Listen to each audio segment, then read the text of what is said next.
Stride Audio Show. Presented by Speak English with Us. Imagine this. You're sitting in a foreign restaurant scanning the menu and you see a dish that looks amazing. But when the waiter asks if you want a recommendation, your mind just goes blank. That moment's so frustrating. You want to sound confident to say more than just, I like it, or looks good, but you're stuck with simple words like that. Exactly. And you end up ordering the safe choice instead of trying something new. All because you don't have the right words to describe the flavors or textures. Don't worry, we've all been there. Today's episode is made just for moments like that. This episode is a B1 level, perfect for intermediate learners. Beginners, you're welcome too. We'll walk you through how to describe food like a local. So you can finally say what you really taste or feel when you bite into that food. And there's one thing we discovered that totally changes how you talk about food abroad. Yep, it's all about linking mental images to your words, using sensory details so your descriptions come alive. Like saying a dish is crispy or tangy instead of just good. That way you connect more with the waiter and get better recommendations. Quick question. When you're facing a menu you don't know, do you usually pick the safest dish? Or do you try something adventurous? Drop your choice in your head right now. I bet some of you are playing it safe. Trust me, I get it. But we're going to change that today. Stay until the end for our word tour. We've got 5 amazing food words that you'll want to use the next time you order. And here's a thought: we imagine you're listening while sneaking a snack or planning your next trip. Either way, this episode's got your back. Later on, we'll also give you one tiny trick to kick off conversations at a restaurant. But first, let's dive in and feel more confident with food descriptions. It's one thing to like your food. It's another to talk about it in a way that makes others hungry too. So true. And by the end of this episode, you'll be ready to share your food experience with real flair. So, Maya, picture this. Last month I was at a restaurant in London trying to order fish and chips. The menu had some fancy-sounding descriptions, but I just froze. I couldn't explain why I wanted it or what I liked about it. Oh man, I know that feeling so well. You see the dish, it looks mouth-watering, but when the waiter asks what you think, you're at a loss for words. Exactly. I remember sweating a bit because I wanted to say the fish was crispy, but couldn't find the word in English fast enough, so I just nodded awkwardly and ended up ordering fries only. That's the worst part, missing out on the full experience just because of a few words. But imagine if you had simple descriptive words ready, like crispy or tangy. Spot on. And it's not just taste, right? Texture, smell, even color. These details make food descriptions richer. Like when something's creamy, it's not just smooth, but also comforting. Right, and that's where the mental imagery linking comes in. You mentally picture these qualities as you describe. For example, when you say something's crispy, you're not just saying hard, you're evoking that satisfying sound and feel. So, let's break it down. Start with sight. What does the food look like? Maybe golden brown or bright red. Then move on to texture, like creamy or crunchy. Taste could be sweet, tangy, or savory. And don't forget smell. Sometimes you can say it smells fresh or aromatic. Absolutely. Here's a quick example. Say you want to describe a salad, you might say, the salad looks fresh and colorful. The dressing is tangy and the lettuce is crisp. That gives the waiter a clear picture. Let's try role play. I'll pretend to be a customer struggling with descriptions. Hi, I'm curious about the chicken dish. What's it like? Hold on, Leo. That's a good start. But you paused a bit too long there, and the word "what's it like" is a bit vague. Try saying, I'm curious about the chicken dish. Can you tell me about its flavor and texture? That way, you guide the waiter to give a more detailed answer. Also, don't just say good or nice. Try to use sensory words like creamy, crispy, or tangy to show you understand. Now, here are 2 natural ways you could ask about that chicken dish. 1. I'm curious about the chicken dish. Is it tender or crispy? What does the sauce taste like? 2. Can you tell me if the chicken is creamy or if it has a tangy flavor? I want to be sure it's something I'd enjoy. Okay, I'm curious about the chicken dish. Is it crispy and does the sauce taste tangy? That's perfect. You're naturally using descriptive words and asking for specifics. I feel less nervous just saying that. It makes me sound like I know what I'm talking about. Exactly, and that confidence changes everything. Plus, your waiter will appreciate that you're engaged. And remember the phrase on the side? If you want dressing or sauce served separately, just say it's on the side. Right, like, can I have the sauce on the side? That way you control how much you add. So here's a real example from my trip. I asked about a dessert and said, "What's the texture like? Is it creamy or crunchy?" The waiter smiled and gave me a great recommendation. See? That interaction feels natural, right? And it's all because you had useful words ready. I also realized not to worry about being perfect. It's better to try and use these words than to stay silent. Practice makes a huge difference. Totally agree. And practicing this kind of sensory language helps even outside restaurants. Describing food in general becomes more vivid and fun. You know, sometimes I even use these words to convince myself to try new things. Like if the menu says mouth-watering chicken, I picture a juicy, delicious dish. That's mental imagery linking right there. You link the word mouth-watering with the feeling it creates. That mental picture helps you be more adventurous. So let's recap the 4 senses. Look at the food's appearance, notice the texture, think about the taste, and consider the smell. Combine these, and your description comes alive. And to make it easier, keep a mental list of these words: crispy, creamy, tangy, mouth-watering, and on the side. I'm already thinking about how to use crispy to describe fries, or tangy for a salad dressing. That's great. And don't be shy to ask the waiter questions starting with, "I'm curious about." It's a polite and natural way to get more info. Plus, it breaks the ice. Waiters love customers who show interest. Exactly. And before we move on, here's a quick exercise you can try next time. Pick a dish, look at it closely, then describe it using at least 2 of those words. Like, this looks mouth-watering and a little creamy. Or, I expect this to be crispy and tangy. Try it out. And by the way, there's a phrase for this whole idea of linking mental images with words. It's called Mental Imagery Linking, and we'll break it down more during our word tour later. So hang tight. Next, we'll show you how to keep the conversation flowing once you have these words in your toolbox.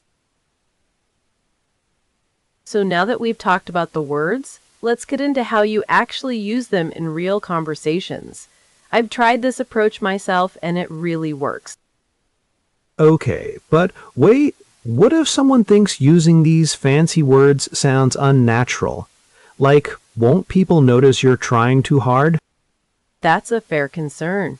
But here's the thing, these aren't fancy words. They're everyday descriptors that native speakers use all the time. Words like crispy, creamy, and tangy are super common. I get that, but what if you're in a casual setting, like a street food stall? Won't it sound weird to say, "This looks mouth-watering," when everyone else is just saying, "Looks good"? I see your point, but even in casual settings, adding one sensory word makes you sound more engaged, not pretentious. You don't have to use all 5 words at once. Just pick one that fits. Okay, so maybe I could say, This smells amazing and looks crispy instead of just looks good.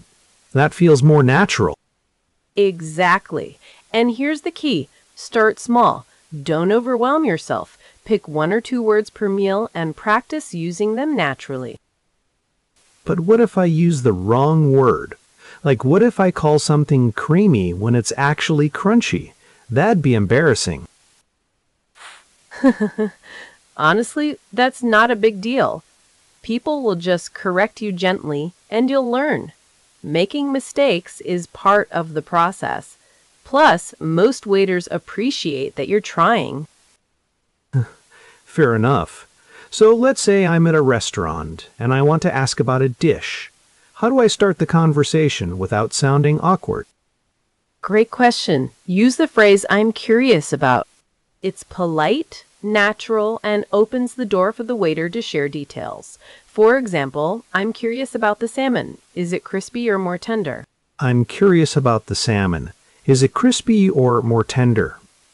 Yeah, that feels smooth. Perfect. And once you get the answer, you can follow up with your own observation. Like, "Oh, that sounds great. I love crispy textures." So it's a two-step thing. Ask first, then share your preference. That makes sense. Right. And here's another tip. When you taste the food, describe it using "it tastes like" or "it feels." That way, you're sharing your experience, not just saying good or bad. Like, it tastes tangy, almost like lemon, or it feels creamy, like a smooth sauce. Exactly. Those descriptions help you connect with the food and with the people around you. It's way more engaging than just nodding. But what if I'm eating with friends who don't speak English well?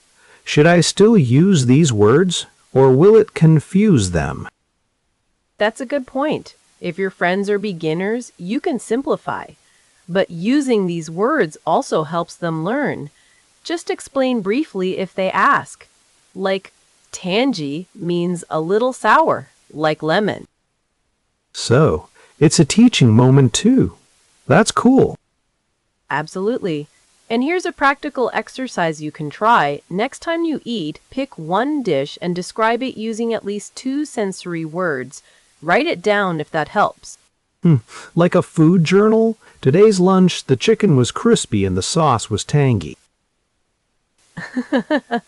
Exactly. It sounds simple, but it trains your brain to think in these terms. Over time, it becomes automatic. And I bet it makes eating more enjoyable too. You're paying attention to the details instead of just rushing through. Totally. It's like mindful eating, but with a language twist. You're savoring both the food and the words. Okay, let's do another role play. This time, I'll try to use these words more naturally. Hi, I'm curious about the pasta dish. Is the sauce creamy or more tangy? It's creamy with a hint of garlic. Very smooth. Oh, that sounds perfect. I love creamy sauces. Can I have the cheese on the side? Nice. You used creamy naturally, asked a follow-up question, and even used on the side. That's exactly how a local would order. It felt way less stressful that time. I wasn't overthinking it. That's the goal. Once you have these words in your mental toolkit, they just flow out naturally. You're not translating in your head anymore. And I noticed something. When I used creamy, the waiter gave me more details. It's like the word invited more conversation. Exactly. Descriptive words signal that you care about the food, so people respond with more enthusiasm. It's a win-win. What about when you're ordering takeout or fast food? Do these words still apply? Absolutely. Even in quick settings, you can say things like, "I'd like the crispy chicken," or "Can I get the sauce on the side?" It's still useful. So it's not just for fancy restaurants. These words work everywhere. Exactly. And the more you use them, the more confident you'll feel. It's all about practice and repetition. All right, I'm convinced. I'm going to start using these words every time I eat out. That's the spirit. And remember, don't stress about perfection. Just try 1 or 2 words per meal and build from there. And if you mess up, just laugh it off and keep going. No one's judging you. Exactly. The goal is progress, not perfection. Every time you use a new word, you're 1 step closer to sounding like a local. So to recap, start with I'm curious about.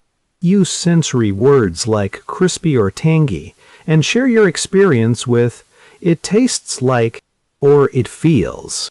Dot. Perfect summary. And don't forget to practice with real food. That's where the magic happens. All right, I'm ready to order like a pro now. Let's move on to the word tour and break down those 5 key expressions. Yes, before we go, if you're enjoying this episode, hit that like button and subscribe. We've got more tips coming your way. And now, let's dive into the word tour. These 5 words are game changers. So far, we've explored how simple words can totally change your food conversations. You're now ready to describe things like creamy sauces or crispy textures with confidence. And we've seen how asking questions like, I'm curious about, keeps the dialogue flowing and makes ordering much easier. Up next, we'll break down 5 powerful words you can use every time you talk about food, like mouthwatering and on the side.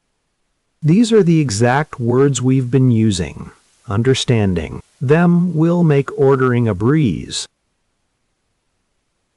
So, Leo, thinking back to that fish and chips you had, what's the first word that comes to mind when you bite into fried food that makes that satisfying crunch? Oh, that's definitely crispy. It's that pleasantly hard texture that makes a crunch sound when you bite it, like when fries are perfectly cooked. Yes, crispy isn't just about texture, it brings the experience alive, right? You can almost hear the crunch in your head. And it's a great word because it's simple but paints a clear picture. If I say crispy chicken, people instantly get it. Exactly. Now, what about tangy? You used that word to describe salad dressings earlier. How would you explain it? Tangy is that sharp, slightly sour taste. Kind of like lemon or vinegar that wakes up your taste buds. Right? It's sharper than just sour, more lively. Saying a dressing is tangy tells someone it has a punchy flavor. I like that it's not overwhelming, but definitely noticeable. And next is creamy. That smooth and soft texture, like cream. Remember the pasta sauce we talked about? Oh yes, creamy sauces make soups and desserts feel luxurious. That soft texture almost melts in your mouth. It's a comforting word. When you hear creamy, you think smooth, rich, soothing. Smooth, soft, just like real cream. Perfect word to describe a sauce or even some kinds of cheese. And here's a fun one, mouth-watering. How would you put that into your own words? Mouth-watering means the food looks or smells so delicious it actually makes you want to eat immediately, like when you see a juicy burger or a sweet dessert. It's that feeling where your mouth kind of waters. You can't resist. Exactly. Great for inviting someone's attention to how tempting the food is. Lastly, we have on the side. It's such a practical phrase. Right, meaning something is served separately and not mixed into the main dish, like if you want the sauce or dressing separately. Yes, if you say, "Can I have the sauce on the side?" you get control over how much you add. It's super useful because sometimes you want to try the dish first before mixing in the sauce. Or you might be picky about sauces or need to avoid something due to allergies. Totally. So all these words, crispy, tangy, creamy, mouth-watering, on the side, are little tools that make you sound much more natural and confident. And remember, the best way to learn is not to memorize these words in isolation, but to connect them to actual tastes and textures you experience. Like when you taste something tangy, think, ah, that's tangy. Or when you crunch into fries, say crispy. Exactly. The more often you use these words in real settings, the easier they come to you. You know, I once tried to order a salad and said, "Is it tangy or creamy?" The waiter smiled and explained it was tangy with a citrus twist. That small question made the whole experience way better. You see, those words open doors for real conversations and better meals. And mouth-watering, I could almost use that to describe every dessert on the menu. That's the spirit. It's a word you want to keep handy. It's perfect to say when inviting someone's attention or recommending a dish. And on the side is like a secret weapon. You don't want your sauce mixing too early? Just say it's on the side and problem solved. So true. It also shows you're paying attention to details in the meal. I'm definitely adding these to my food vocabulary. Bank. And you can mix and match them easily. For example, I'd love a crispy chicken with a tangy sauce on the side. Sounds like a winner. The more natural these words become, the more you'll enjoy talking about food, ordering confidently, and connecting with locals. And that's really the goal. To feel at ease, chatting about food, no matter where you are. All right, now it's your turn. Pay attention to your meals this week and see how many of these words you can naturally use. Trust me, once you get started, you'll notice food conversations become a lot more fun. And with that, we wrap up our word tour. These words aren't just vocabulary, they're keys to unlocking better food experiences. So, to wrap up today's episode, we explored how using specific words like crispy, tangy, creamy, mouthwatering, and on the side can completely change how you talk about food. These words help you describe what you're experiencing and make your conversations with waiters and friends much more engaging. Right? We also showed you how to start a conversation naturally, using phrases like, "I'm curious about," and how sharing your own impressions with "it tastes like" keeps things flowing smoothly. It's all about connecting through sensory details. If you want to practice this, here are a few tips. First, next time you eat, try to notice the different textures and flavors. Does it feel creamy or crispy? Second, use the phrase "on the side" when ordering sauces or dressings separately. And third, don't be afraid to ask questions. Saying "I'm curious about" is a friendly way to get more info. I remember feeling nervous using descriptive words at first, but once I started practicing, I noticed people really appreciated my questions. It made the whole dining experience more fun and interactive. Exactly. And the more you use these words in real situations, the more natural it'll feel. It's not about perfection, it's about expressing yourself confidently. So give it a try. Next time you're at a restaurant or even cooking at home, describe your food with these words.